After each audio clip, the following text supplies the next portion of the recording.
Estimados amigos, a partir de 2018, la forma de cubrir la demanda eléctrica en México ha cambiado. Se pasó de permitir a los privados generar electricidad a limitarlos. La intención del gobierno actual es solo dejar que Comisión Federal de Electricidad suministre la electricidad a todos los usuarios y no dejar que la generación privada crezca, y mucho menos la generación fotovoltaica y eólica. En la actualidad, el gobierno ha restringido la generación privada a solo 500 kilowatts, lo cual no es suficiente para la mayor parte de los usuarios industriales y comerciales. Por otra parte, el gobierno, a través de la Comisión Federal de Electricidad, no ha invertido suficientemente en la generación eléctrica, ni en reforzar las líneas de transmisión existentes, ni en extender la cobertura eléctrica en el país. Muchos proyectos importantes de la Comisión Federal de Electricidad se han cancelado o aún no se han licitado, como es el caso de las líneas de corriente directa para favorecer la distribución de la generación fotovoltaica y eólica. Es más, ni siquiera se han construido tramos urgentes que pudieran distribuir la energía eléctrica en forma más adecuada y mitigar los efectos de una sobredemanda o incluso de fallas. La decisión del gobierno actual de limitar la generación privada ha ahuyentado la inversión productiva en México, sobre todo en zonas cercanas a la frontera con Estados Unidos.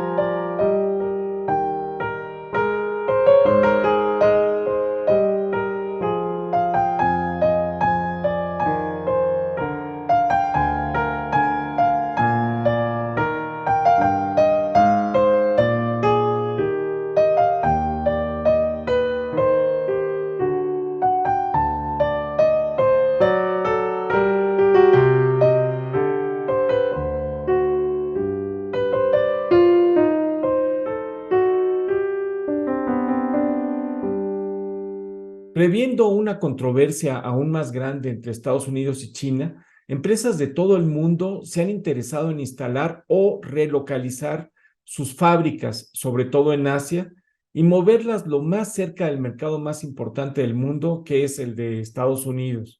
Ese es el fenómeno llamado nearshoring. Esto ofrece una gran oportunidad para México que desafortunadamente no se ha aprovechado suficientemente, y la razón es simple: no hay una oferta suficiente de electricidad estable y confiable. Es cierto, la Comisión Federal de Electricidad no puede proporcionar suficiente electricidad a esos lugares donde lo natural sería construir parques industriales para atraer empleos.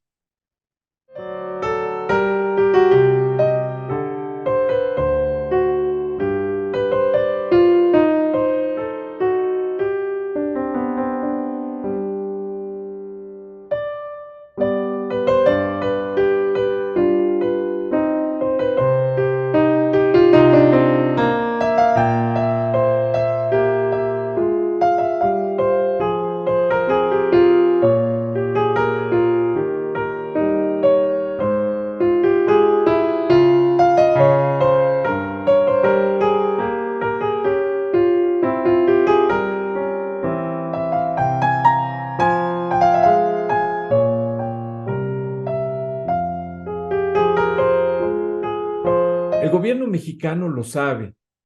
¿Hará al final el gobierno actual un intento de sobrevivencia de la 4T para suministrar electricidad en forma suficiente y efectiva? Muchos lo dudan. El doctor Víctor Ramírez nos hablará de esto, pero antes un poco de historia. ¿Qué es la generación distribuida y qué ventajas tendría para ampliar el suministro de electricidad confiable y estable? La generación convencional o centralizada consiste en grandes centrales eléctricas que normalmente se encuentran lejos de los consumidores, por ejemplo, las hidroeléctricas de gran capacidad o centrales de gas o vapor, o una combinación de gas y vapor llamada ciclo combinado, que es una generación contaminante, o aún peor, como se está haciendo en muchas centrales de Comisión Federal de Electricidad, empleando combustóleo. Y estas grandes centrales llevan la electricidad a través de largas líneas de transmisión de alta tensión y largas líneas de distribución de baja tensión hasta los usuarios. Así funcionó todo el mundo desde los años 50 del siglo pasado hasta 1973, hace ya 50 años, cuando estalló la crisis del petróleo. La crisis comenzó el 16 de octubre de 1973, cuando los integrantes que formaban la Organización de Países Árabes Exportadores de Petróleo decidieron no exportar más petróleo a los países que habían apoyado a Israel durante la guerra del Yom Kippur, que enfrentaba a Israel con Siria y Egipto. El extraordinario aumento del precio, unido a la gran dependencia que tenía el mundo industrializado del petróleo árabe, provocó un fuerte efecto inflacionista y una reducción de la actividad económica de muchísimos países afectados. Estos países respondieron con una serie de medidas permanentes para frenar su dependencia del exterior. Este aumento inusitado del precio del petróleo hizo al mundo reflexionar sobre la eficiencia de los sistemas eléctricos convencionales y se dio impulso a la llamada generación distribuida. ¿Qué es la generación distribuida? La generación distribuida ubica centrales de generación muchísimo más pequeñas, localizadas convenientemente lo más cerca posible de los centros de consumo. Esto reduce la cantidad de energía que se pierde en la red de transmisión de energía eléctrica y da una mayor flexibilidad del sistema que le permite mantenerse en mejores condiciones. La generación distribuida utiliza fuentes de generación renovable y limpia, como son la fotoeléctrica y eólica, combinada con otras generadoras convencionales, pequeñas todas ellas conectadas a una línea de distribución. En México se consideran energías limpias la hidroeléctrica, la geotermoeléctrica, la eoloeléctrica, la nuclear y la fotovoltaica. Parte importante de la generación distribuida es la cogeneración, es decir, que una central eléctrica instalada cerca de una fábrica o comunidad puedan, además de generar electricidad a los usuarios como producto secundario, pueden también producir, por ejemplo, agua caliente o calor para ser empleada en procesos industriales o como calefacción a comunidades en tiempos de frío.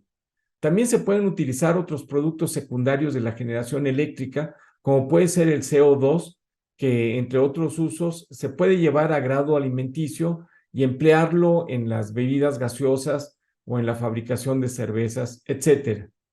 En resumen, la generación distribuida tiene muchas ventajas, como pueden ser: mejora la eficiencia del suministro eléctrico al reducir las pérdidas en las largas líneas de transmisión y distribución de la electricidad a grandes distancias.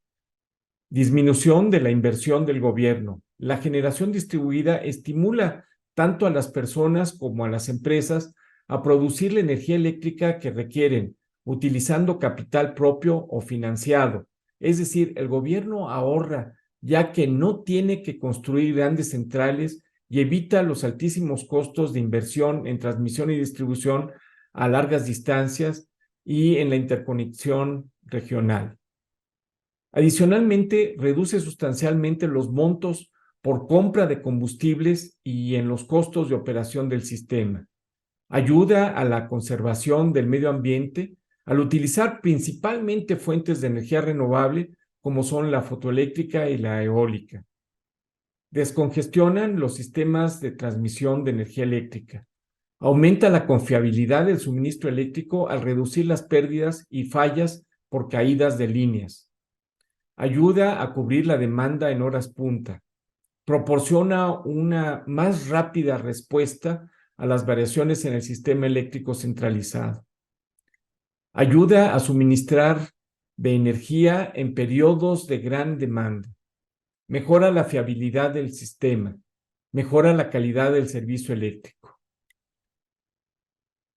¿Cuáles son las ventajas específicas para México? Empleo fundamentalmente de energías renovables limpias.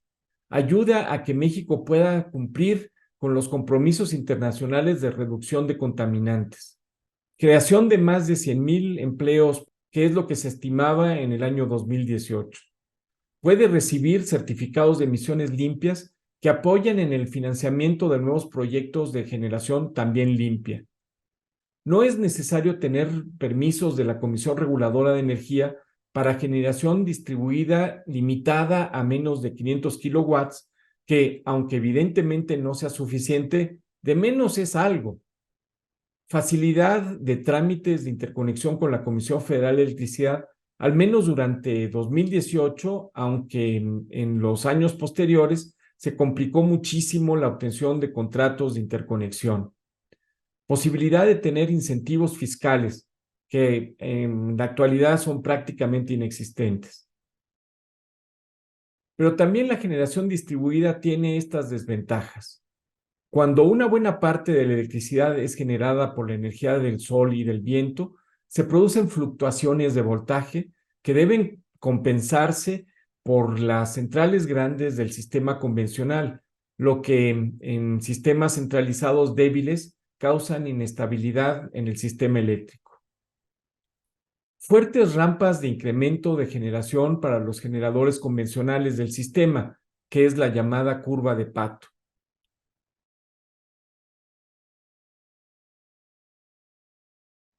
Sobrecarga en las líneas de distribución donde se conecta un sistema de generación distribuida. Es decir, el sistema de generación distribuida se debe de conectar en un nodo de distribución que sea robusto.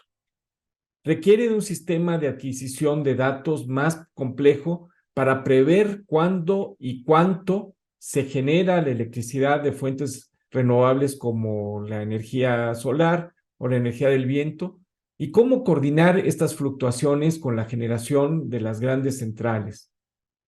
Alto costo de inversión inicial para los privados, ya sea para comunidades o para centros industriales. La falta de estándares para la conexión de pequeños generadores impide su desarrollo.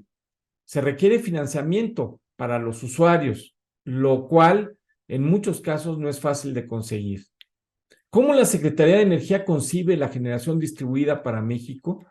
En el capítulo 3, página 33 del Programa de Desarrollo del Sistema Eléctrico Nacional, el PRODECEN, de 2023 a 2037, indica que generación distribuida es el uso de tecnologías de generación eléctrica en pequeña escala, menor a 500 kilowatts, instalados en una casa, habitación, comercio, edificio, pequeña o mediana industria y sector agropecuario.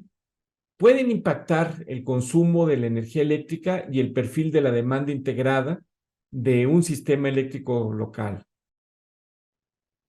Sin embargo, el capítulo 4 del Programa de Desarrollo del Sistema Eléctrico Nacional, PRODECEN 2023 a 2037, página 52, se indica lo siguiente. La propuesta de instalación de generación distribuida en México considera a las entidades federativas con municipios que tienen menos de 2,500 habitantes, que son comunidades rurales, con altos porcentajes de población en situación de pobreza y con viviendas que no disponen de suministro eléctrico y que cuentan con 1% o menos de paneles solares instalados. ¿Eso qué significa? Significa que el gobierno está considerando la generación distribuida para instalarse en comunidades aisladas y pobres.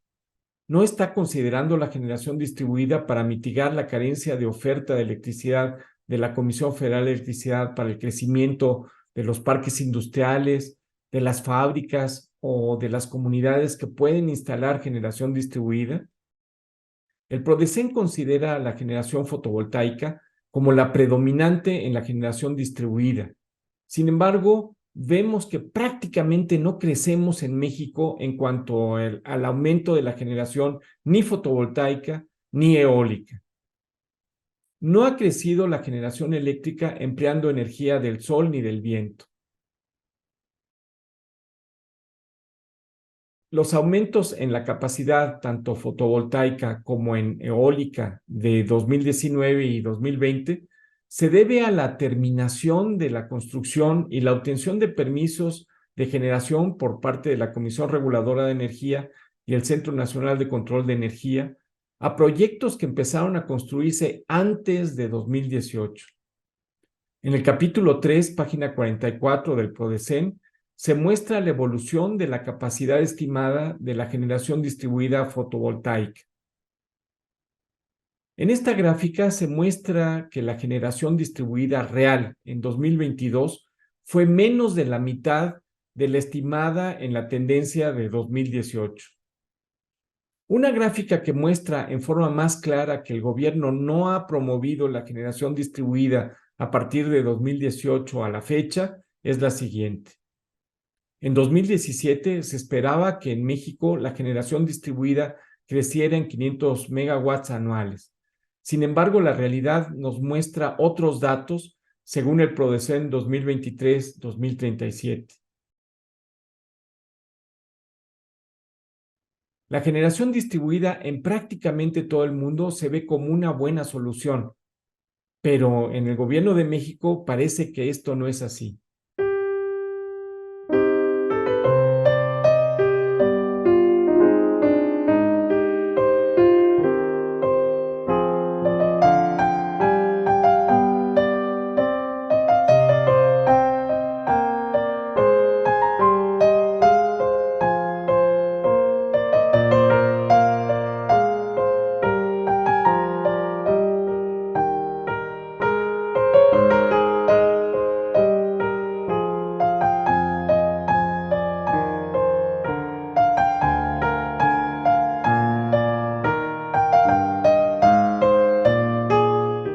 Pero ¿por qué esa buena solución se ha frenado en México?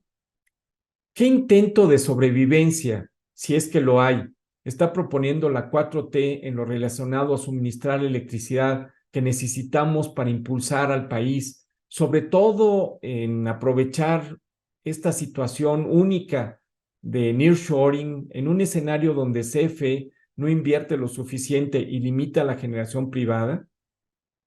Este tema tan importante para México lo expondrá el doctor Víctor Ramírez, quien es un reconocido consultor en energía.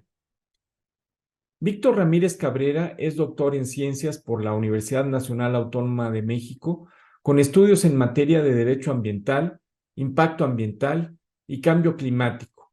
Es vocero de la plataforma México, Clima y Energía, socio de la firma de consultoría Perceptia 21 Energía. Es miembro fundador del colectivo We Tweet Energy. Ha colaborado como asesor en el Senado de la República, fue coordinador de la Fundación Liberal para el Desarrollo Sustentable, ha sido director ejecutivo de la Asociación Nacional de Energía Solar, ha colaborado con gobiernos municipales, estatales y el sector privado en planeación estratégica y de proyectos. Fue galardonado como campeón de la industria solar en el año 2019 dentro del Mexico International Renewable Congress por sus aportaciones al sector. Actualmente es socio de Energía a Debate, una publicación especializada y miembro de nuestro clúster metropolitano de energía. Bienvenido, Víctor.